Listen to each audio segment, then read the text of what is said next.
In fact, I suspect Samsung has aimed this mobile squarely at those who like the look of the Galaxy Note 3, but don't have loads of cash to splash on the company's more exotic device.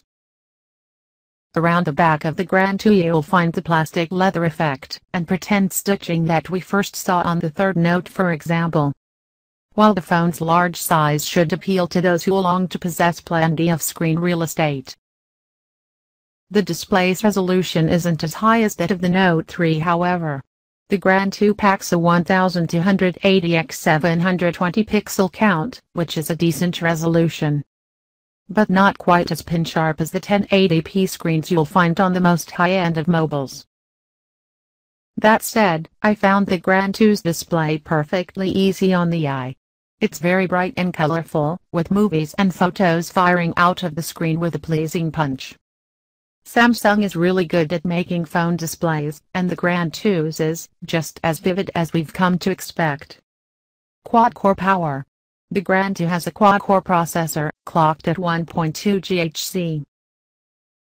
Other phones have more powerful chips, but I suspect this processor will prove more than capable of handling high-resolution video and the odd bit of gaming.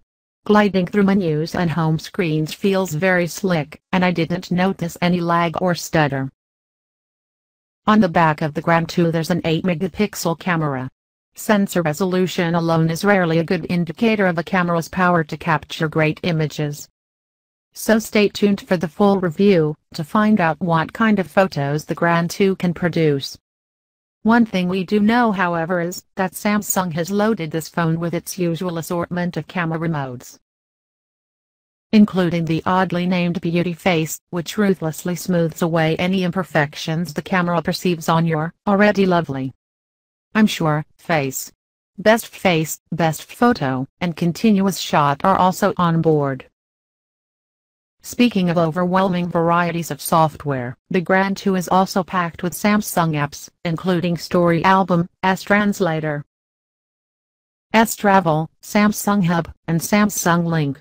How many of these bespoke apps you'll really use is definitely up for debate. With the new Galaxy S5, for instance, Samsung has tried to simplify its interface a bit, suggesting that most customers haven't enjoyed being swamped with apps they may never even open.